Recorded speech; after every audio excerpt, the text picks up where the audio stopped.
Olá, tudo bem? Hoje a gente vai falar, sabe o quê? Sobre administração do tempo. Num mundo em constante mudança, ágil, rápido, em que a gente busca tudo para ontem, é extremamente importante que a gente tenha o quê? Que a gente faça uma boa gestão do tempo. E a gestão do tempo não é só do ponto de vista pessoal, é do ponto de vista empresarial e das empresas também.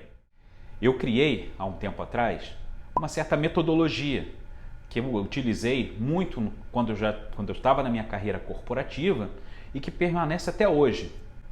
Para mim, para a gente chegar na administração, na gestão do tempo ideal, aquela do dia a dia, que a gente consegue controlar minuto a minuto, às vezes hora a hora o que está acontecendo, é muito importante que a gente tenha o quê? Uma visão do todo, uma visão geral do que a gente quer, para que a gente possa daí sim definir aqueles passos pequenos. Uma coisa que eu gosto, uma frase que eu gosto muito, ela vem do Mágico de Oz, que diz o seguinte: se a gente não sabe qual caminho que a gente quer pegar, se a gente não sabe para onde a gente quer ir, qualquer caminho serve. E para mim, a parte de administração e da gestão do tempo, ela vem muito desse princípio também. Se eu quero administrar meu tempo hoje, eu preciso saber o que eu quero de uma forma geral. Por que eu vou dedicar minha energia e meu tempo naquele dia para aquilo? E aí como é que eu começo fazendo isso? Eu começo às vezes, pode soar um pouco distante, um pouco às vezes, digamos assim, muito megalomaníaco esse projeto, mas eu começo, por exemplo, definindo o que eu quero no horizonte de 5 a 10 anos. Eu tento traçar quais são aquelas minhas metas. Porque, por exemplo, se eu quero fazer um MBA, se eu quero fazer uma pós-graduação, se eu quero fazer um mestrado, um doutorado, não adianta eu querer começar a planejar isso para amanhã. É um planejamento que eu preciso de pelo menos 1 ou 2 anos. Porque eu vou precisar estudar, vou precisar fazer provas, etc. Então, nisso, você já tem um horizonte mais longo.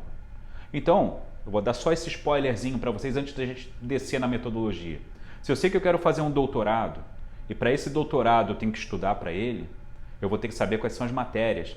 Para saber quais são as matérias, eu preciso definir onde que eu vou estudar, quais são os livros que eu vou estudar, para daí depois sim eu começar a estudar.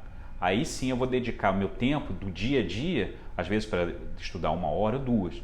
Mas eu só começo aquilo porque eu tenho na minha cabeça que no futuro eu quero fazer um doutorado. Então esse é um pouco do spoiler. A primeira coisa que eu faço, defino no longo prazo. Quais são as principais prioridades? Obviamente é que isso aqui não é ferro e fogo. Se eu estou definindo no longo prazo, não quer dizer que aquilo não vai mudar. A vida muda, como a gente falou no início, as coisas são ágeis, a gente precisa correr muito para que a gente possa desenvolver as coisas. A gente vai definir, vai colocar algumas épocas onde eu vou fazer tipo um checkpoint. Eu vou fazer uma visualização se aquele meu projeto está andando, se ele ainda faz parte e faz sentido para mim. Então, primeira coisa, longo prazo. Segunda coisa, eu começo a quebrar ele em tempos menores. Se eu estou olhando para 5 anos, eu vou começar a quebrar num ano. Então, o que eu vou fazer durante esse ano? É um exercício que eu gosto muito de fazer, por exemplo, no finalzinho ali do ano, meio de dezembro, às vezes um pouquinho no início de janeiro também dá. Mas eu já começo a olhar o seguinte, quais são as principais prioridades que eu tenho para aquele ano? E aí eu começo a quebrar por trimestre. O segundo passo é começar a quebrar por trimestre. Então, se eu quero voltar para a academia, se eu quero, por exemplo, emagrecer até o final do ano, como é que eu vou fazer aquilo? Eu começo a quebrar por trimestre quais são os meus objetivos menores. E aí, depois disso, eu quebro em cima dos meses, porque começa a ficar muito mais claro para mim quais são os meus objetivos mensais e começo a definir efetivamente quais são as ações.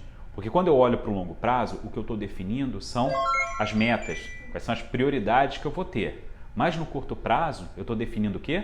As ações. Então, as ações, por exemplo, no mês, começo a quebrá-las por semana e até chegar no dia a dia. O que para mim é importante nesse caso? Quando eu chego ali no dia a dia, eu já sei exatamente por que aquilo faz sentido. Como é que eu vou estar trabalhando aquilo? O que eu vou priorizar? Para mim, aquilo é o que mais faz sentido. Vou dar um exemplo para vocês. Durante a minha carreira corporativa, tiveram algumas vezes que eu tinha umas viagens e reuniões que em alguns momentos eu passava por 2, 3 países no mesmo dia. Eu vou contar para vocês só uma historinha muito rápida. Teve um dia que eu iniciei o dia em Buenos Aires, almocei no Uruguai, voltei para a Argentina e terminei o dia voltando para casa no Brasil. Foram 4 países, né? A Argentina eu comecei e passei de volta, mas por que eu consegui fazer uma agenda como essa? Porque eu tinha um propósito do porquê que eu ia fazer aquilo, eu tinha um planejamento extremamente bem feito, então eu sabia a hora que eu ia sair do hotel, que horas eu tinha que estar no aeroporto, onde eu ia almoçar, com quem eu ia reunir, até o momento que eu ia chegar em casa. Esse tipo de coisa a gente só faz se tiver planejamento e vontade. Porque também você pode ter o planejamento, mas se você não tiver vontade, agilidade, aquilo não fizer parte do teu dia a dia, aquilo não vai funcionar. Tá? Então, só recapitulando, primeiro passo, tenta ver no longo prazo. Não precisa ser nenhum exercício certinho, mas faz o longo prazo. O segundo, vem quebrando em prazos menores. 1 ano, 3 meses, 1 mês, semanal. E aí depois você faz o seu exercício diário de gestão. Você vai ver que ele faz muito mais sentido, porque você vai estar olhando para o teu tempo e vendo aquilo que realmente é importante para você. Espero que vocês tenham gostado desse vídeo. Eu tenho um e-book que foi feito sobre isso, que ele está na descrição desse vídeo, que vocês podem olhar lá também. Também está no nosso portal, que vocês podem baixar a hora que vocês quiserem. E recomendo que vocês nos sigam nas nossas redes sociais para vocês continuarem tendo dicas tanto de empreendedorismo quanto de negócios. Muito obrigado!